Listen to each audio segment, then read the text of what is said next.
مفتی صاحب یہ بتائیں کہ کیا گدھا کھانا حلال ہے کہ نہیں؟ گدھا کھانا بعض لوگ یہ سمجھتے ہیں کہ گدھے کو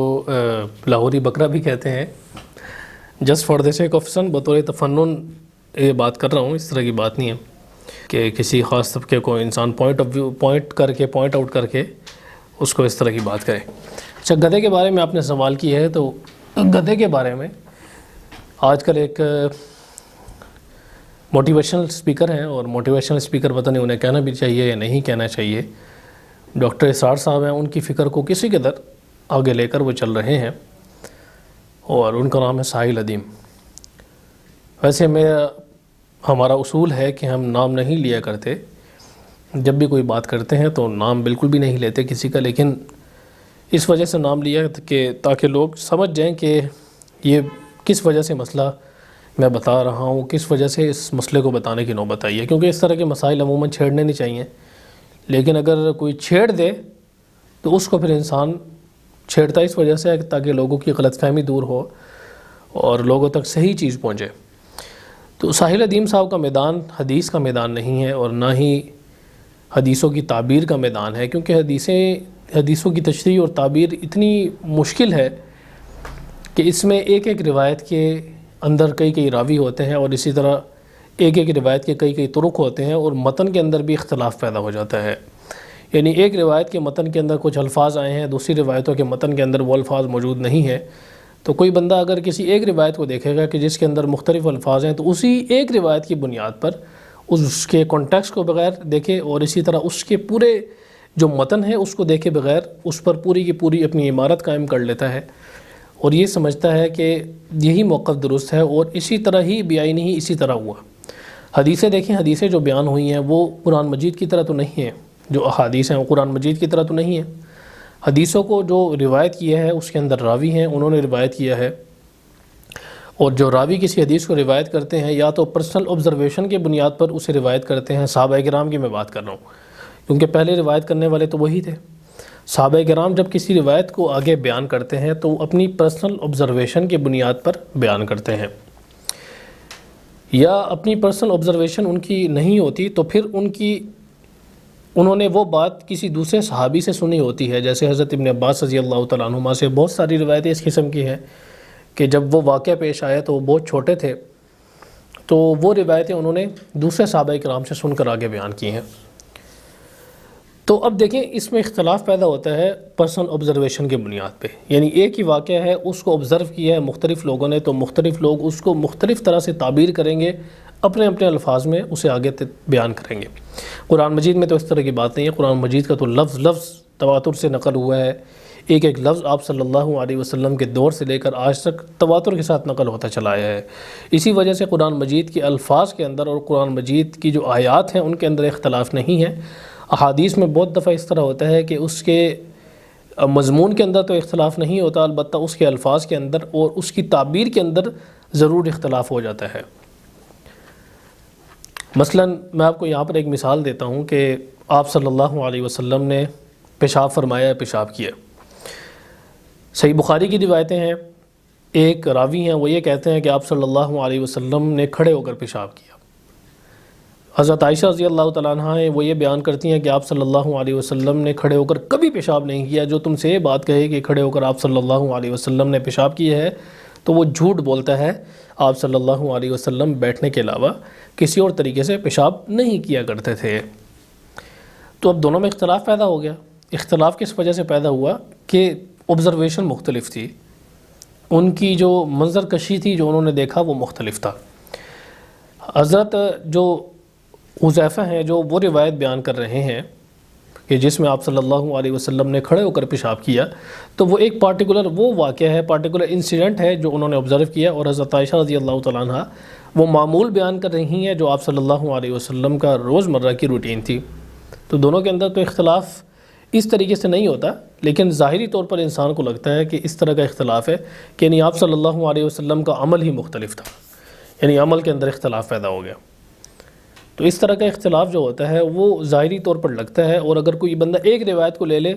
تو پھر دوسری روایت کو کہے گا یہ تو جھوٹی روایت ہے، یا پھر اس طرح آپ صلی اللہ علیہ وسلم نے نہیں کیا.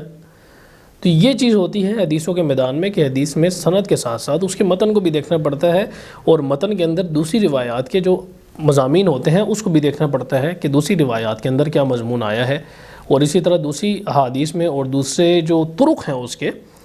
اس کے اندر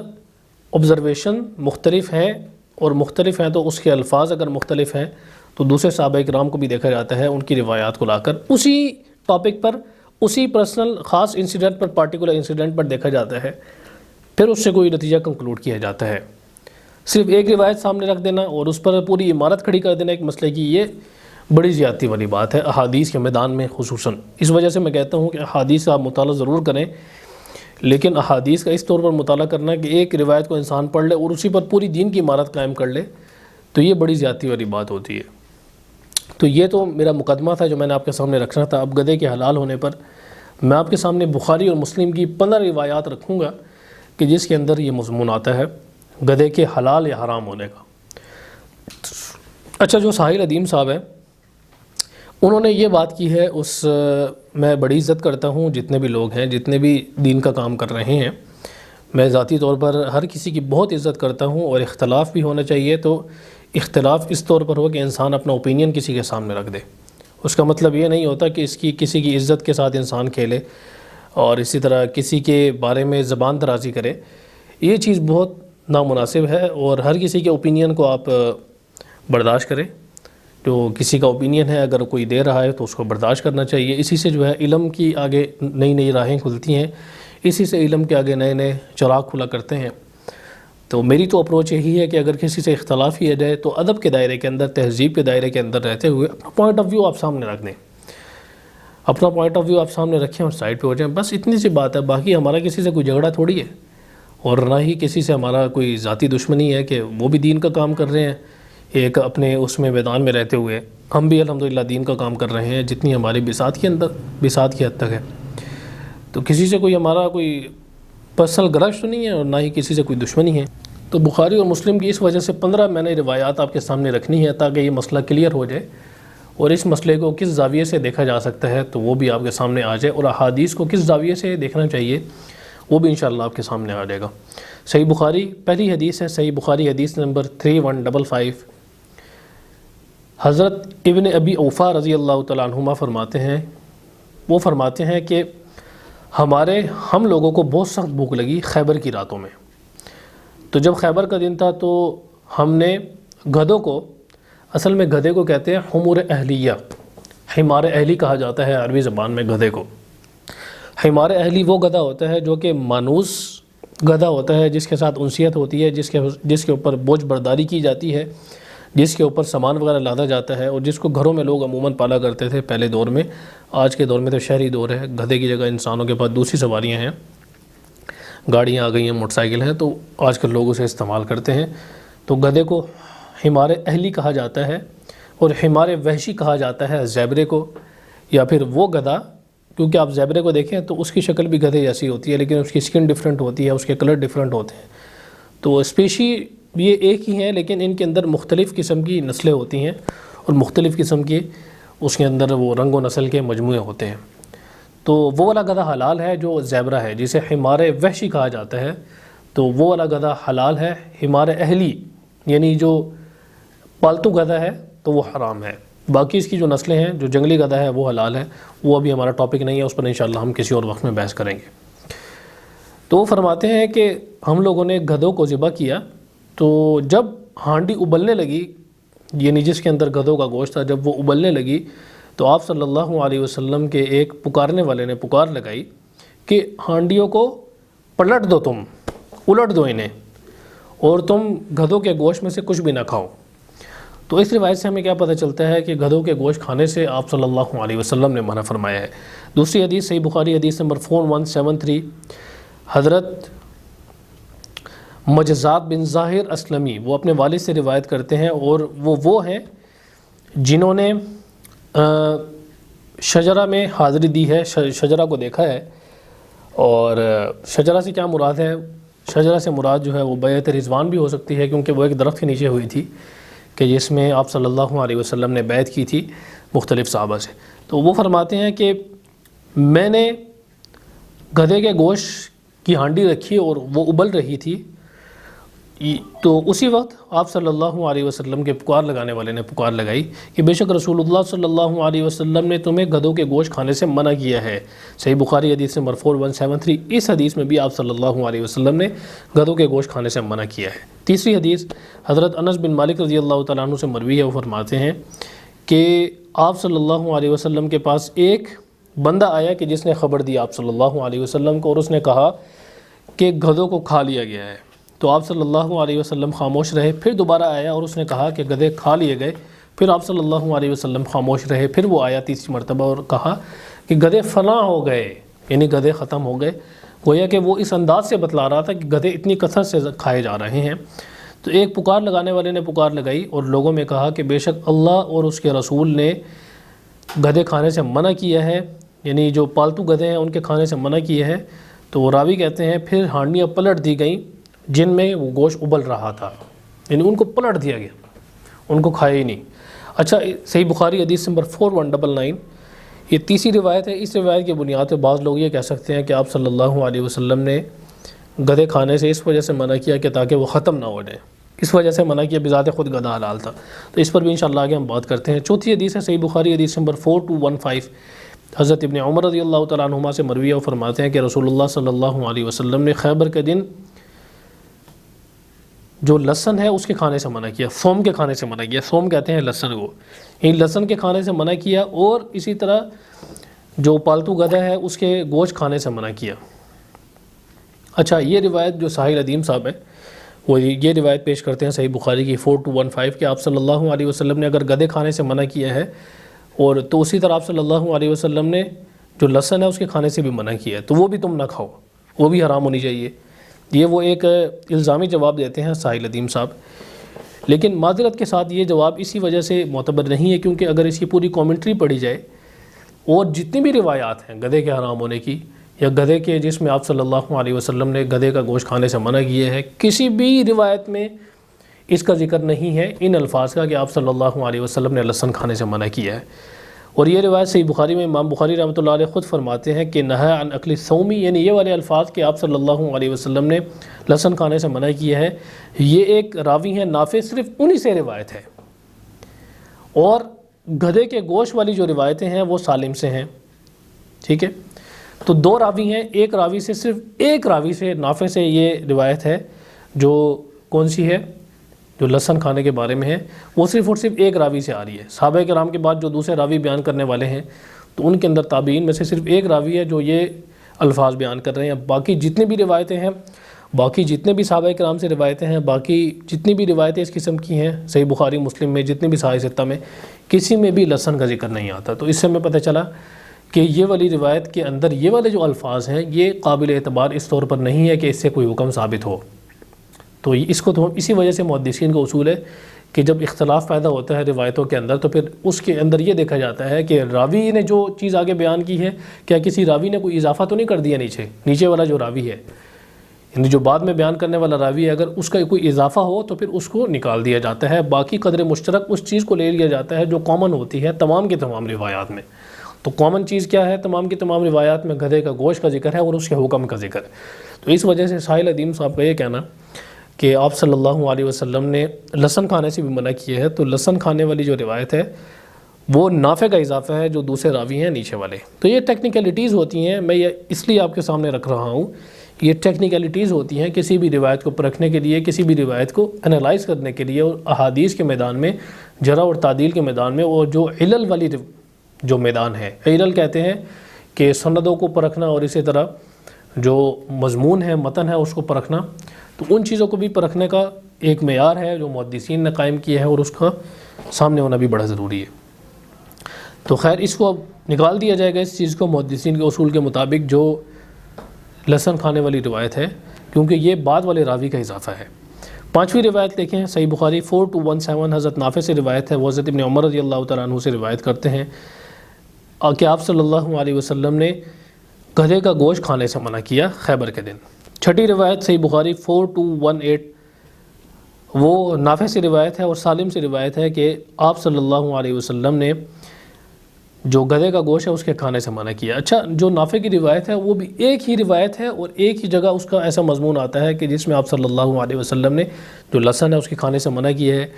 باقی نافع سے بھی جتنی روایتیں ہیں اس کے اندر بھی لہسن کا ذکر نہیں آتا، تو اس وجہ سے یہ بات زیادہ قابل اعتبار ہے کہ اگر لہسن کا ذکر ہوتا تو ساری کی ساری روایتوں میں ہوتا، لیکن ایک خاص پارٹیکولر جو نافع راوی ہے اس کی خاص پارٹیکولر ایک ہی روایت کے اندر یہ الفاظ آتے ہیں، تو اس وجہ سے سند تو ٹھیک ہے اس کی، لیکن جو اس کے اندر اضافہ ہے یہ والا وہ پھر نکال دیا جاتا ہے، سائڈ پر کر دیا جاتا ہے، یعنی اس سے کوئی حکم ثابت نہیں ہوتا۔ 7ویں روایت حضرت جابر بن عبداللہ رضی اللہ تعالیٰ عنہما سے روایت ہے، وہ فرماتے ہیں کہ آپ صلی اللہ علیہ وسلم نے خیبر کے دن گدھوں کا گوشت کھانے سے آپ صلی اللہ علیہ وسلم نے منع کیا ہے، اور آپ صلی اللہ علیہ وسلم نے گھوڑے کا گوشت کھانے میں رخصت دی ہے۔ صحیح بخاری 4219۔ اچھا، گھوڑے کا گوشت ہے، اس پر انشاءاللہ بعد میں ہم بات کریں گے۔ تو اس روایت میں گھوڑے کے گوشت کا ذکر آتا ہے اور گدھے کے گوشت سے منع کیا جاتا ہے۔ 8ویں روایت ہے حضرت برا بن عازب رضی اللہ تعالیٰ عنہ سے روایت ہے، صحیح بخاری حدیث نمبر 4226۔ وہ فرماتے ہیں کہ ہمیں رسول اللہ صلی اللہ علیہ وسلم نے غزوہ خیبر کے موقع پر حکم دیا کہ ہم ڈال دیں گدھوں کو، یعنی اس کو نہ کھائیں۔ پھر آپ صلی اللہ علیہ وسلم نے کبھی بھی اس کے بعد ہمیں حکم نہیں دیا اس کے کھانے کا، یعنی آپ صلی اللہ علیہ وسلم نے منع کر دیا، ہم نے چھوڑ دیا، اس کے بعد ہم نے کبھی نہ کھایا، اور نہ آپ صلی اللہ علیہ وسلم نے حکم دیا۔ تو یہ صحابہ کرام کا عمل ہے، تو صحابہ کرام جو عمل بیان کرتے ہیں۔ 9ویں حدیث صحیح بخاری 4227، حضرت ابن عباس رضی اللہ تعالیٰ عنہما سے روایت ہے، وہ فرماتے ہیں کہ میں نہیں جانتا کہ آپ صلی اللہ علیہ وسلم نے منع کیا ہے کس سے، جو گدھے کا گوشت ہے اس کے کھانے سے، اس وجہ سے کہ وہ لوگوں کی سواری ہے، لوگ اس پر بوجھ برداری کرتے ہیں، اور تو آپ صلی اللہ علیہ وسلم کو یہ بات ناپسند ہوئی کہ لوگوں کی سواریاں چلی جائیں، یعنی لوگوں کی سواریاں ختم ہو جائیں، یا حرام کیا ہے اس کو آپ صلی اللہ علیہ وسلم نے خیبر کے موقع پر گدھے کے گوشت کو۔ یعنی حضرت ابن عباس رضی اللہ تعالیٰ عنہ خود کنفیوژن ظاہر کر رہے ہیں کہ آپ صلی اللہ علیہ وسلم نے یا تو اس وجہ سے اس کو حرام کیا، اس وجہ سے منع کیا کہ لوگوں کی سواری ختم ہو جائے، یا پھر اس وجہ سے حرام کیا کہ وہ بالکل ہی شریعت میں حرام تھی۔ تو دوسری جو روایتیں ہیں اس کو ہم سامنے رکھتے ہیں۔ اس سے اگلی روایت ہے جو حضرت ابن عباس رضی اللہ تعالیٰ عنہما نے اشکال کیا، یہ والا کہ وہ بوجھ برداری کے لیے استعمال ہوتا ہے اور لوگوں کی جو سواری ہے وہ ختم ہو جائے گی، تو اس کا جواب حضرت علی رضی اللہ تعالیٰ عنہ نے دیا اسی سے اگلی روایت میں، صحیح بخاری کی 10ویں روایت ہے 5115۔ حضرت حسن بن محمد بن علی روایت کرتے ہیں، اور وہ دونوں اپنے والد سے روایت کرتے ہیں کہ حضرت علی رضی اللہ تعالیٰ عنہ نے فرمایا، کس سے فرمایا؟ حضرت ابن عباس رضی اللہ تعالیٰ عنہما سے کہا کہ بے شک نبی صلی اللہ علیہ وسلم نے منع کیا ہے موتے سے اور گدھے کے گوشت سے خیبر کے موقع پر۔ تو حضرت علی رضی اللہ تعالیٰ عنہ کو یہ بات پتہ تھی کہ حضرت ابن عباس رضی اللہ تعالیٰ عنہما یہ کلیم کرتے ہیں کہ موتا حلال ہے، اور اسی طرح گدھے کا گوشت کے بارے میں تھوڑی سی نرمی کرتے ہیں،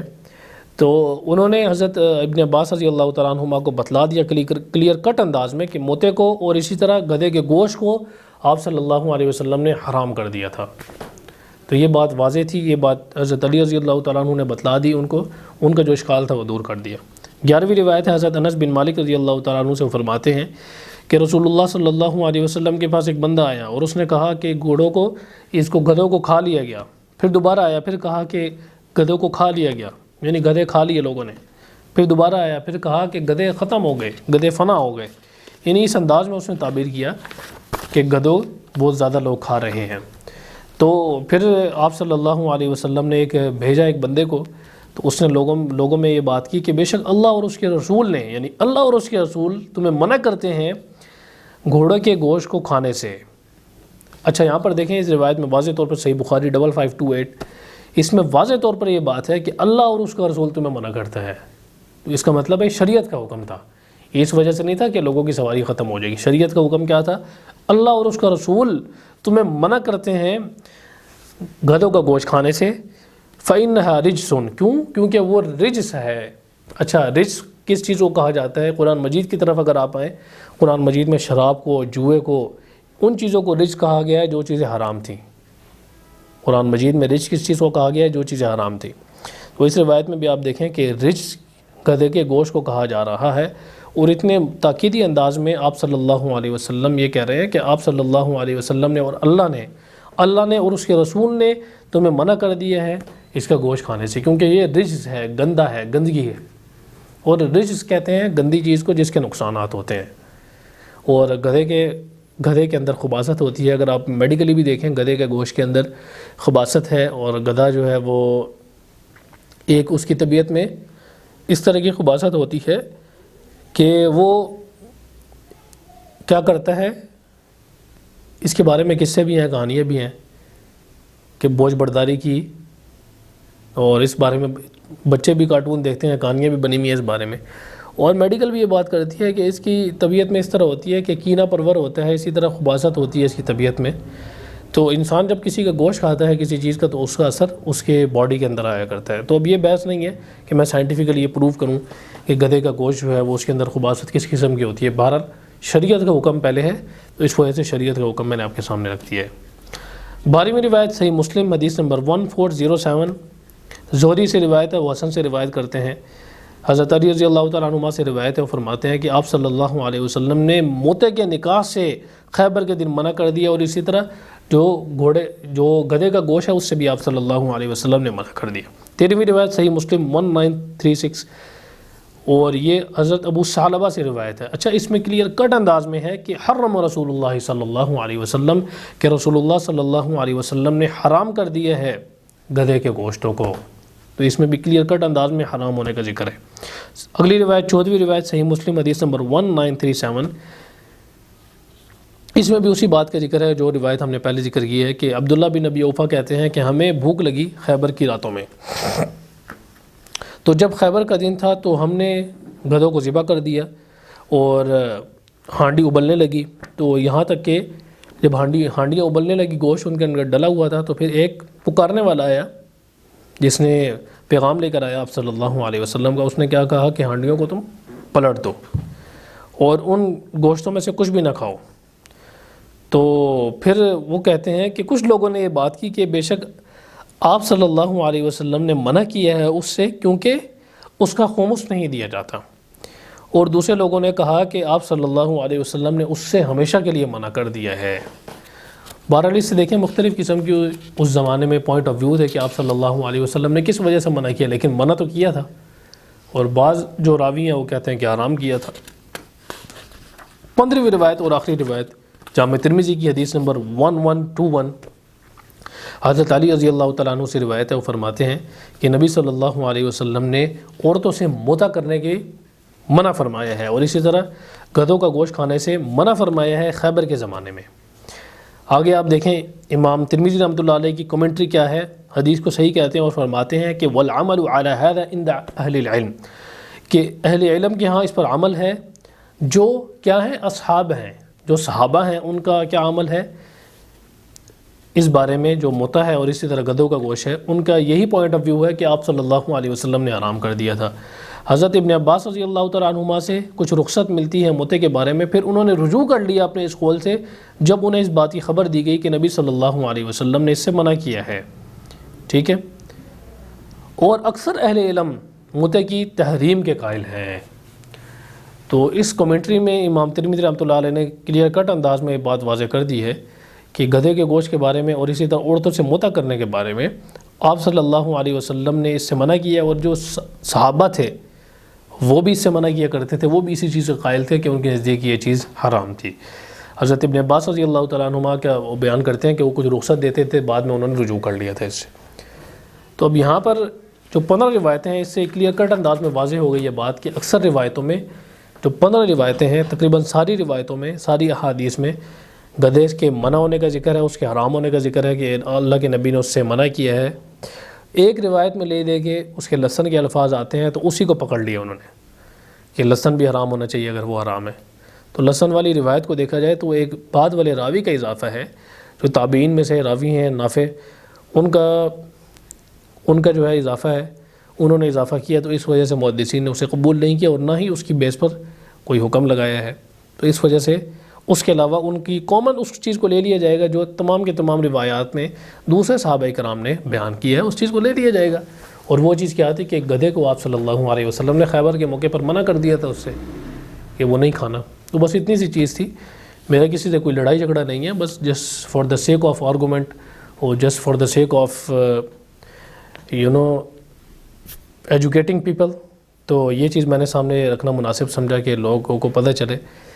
کہ اس بارے میں جو اسلامک ٹیچنگز ہیں اور اسلامک رولنگز ہیں وہ کیا ہیں.